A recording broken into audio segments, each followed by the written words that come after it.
자, 오늘은 단면 상승 모멘트 연습 문제 한번 같이 풀어보겠습니다. 그 계산 내용은 상세하게 설명 안 드리고, 요렇게 푼다. 요렇게 풀면 이런 걸 구할 수 있구나.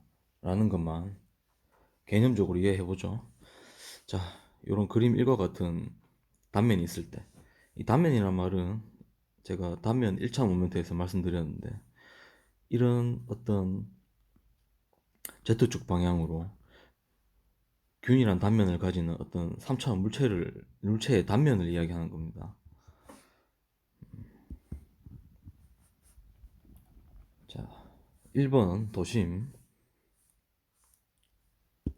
2번 단면 상승 모멘트, 단면 2차 모멘트, 주축의 방향, 이 순으로 풀면 됩니다. 보통 우리 문제 푸는 것도 다 이런 순서대로 풀게 되어 있고, 그럼 도심부터 구해보죠. 도심은 우리 도심 구하는 공식 다 아시죠? 그거대로 구하면 됩니다. 편하신 대로 뭐 이런 식으로 두 개 분리해도 되고, 아니면 세 가지로 분리해도 되고, 저는 제 임의대로 이렇게 두 가지로 분리했습니다. 자, 분리하고 난 다음에 식에 대입하죠. 그럼 X축 기준 도심은 1.25, Y축 기준 도심은 1.5입니다. 자, X축 기준으로 1.25, 2점 되겠고요.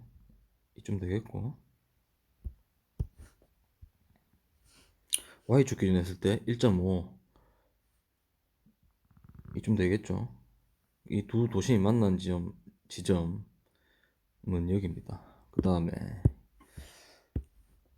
단면 상승 모멘트를 구해야 됩니다. 단면 상승 모멘트 그 강의에 보면 이 식이 있습니다. 이 식에 똑같이 대입하면 됩니다. 대입하면 12m 4제곱, 그리고 기준축에 대한 단면 2차 모멘트. 자, IX는 단면 1번과 단면 2번 두 개를 합친 거죠.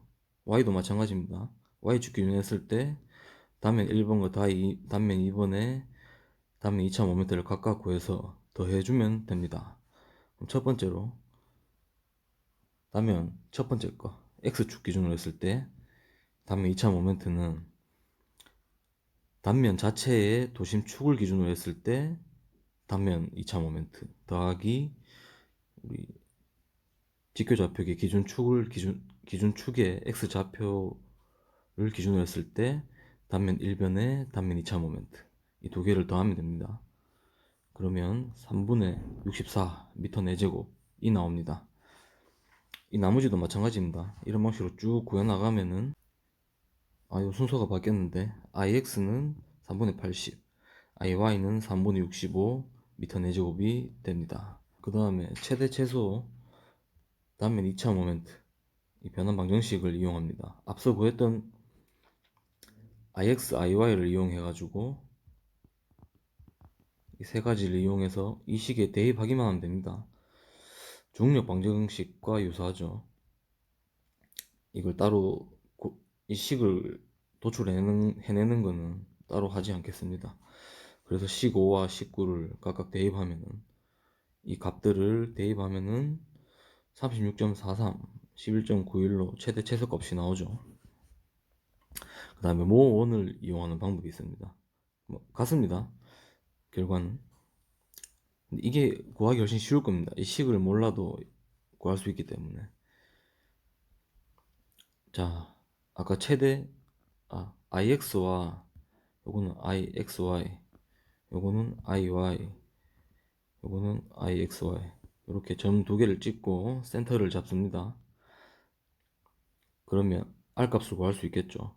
그리고 요 각도가 이 세타입니다. 이 세타가 나중에 주축의 방향을 알 수 있는 각도죠. 자, 이런 식으로 작도를 합니다. 이 작도하는 방법은 이제 고체역학 강의에 있는 모원 강의를 보시면 알 수 있습니다. 자, 작도한 원으로 C점의 X좌표 구할 수 있죠, 쉽게. 그리고 반지름은 똑같이 피타고라스 정리를 이용해서 구할 수 있습니다. 12.26. 따라서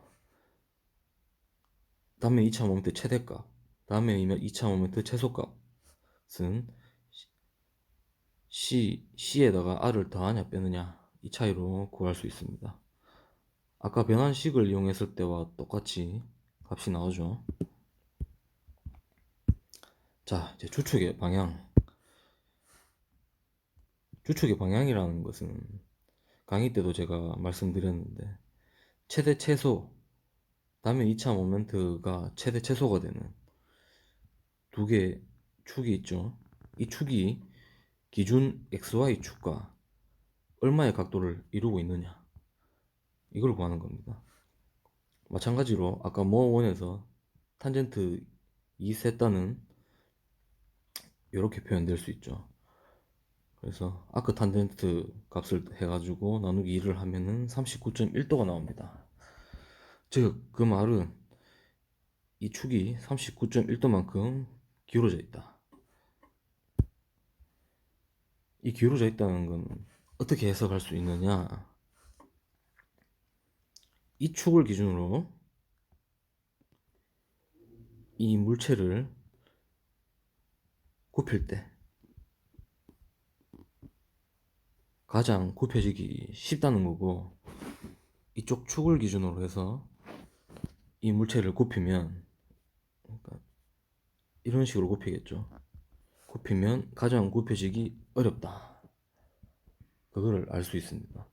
이게 건축하고 토목에서 많이 쓰는 이유가 이겁니다.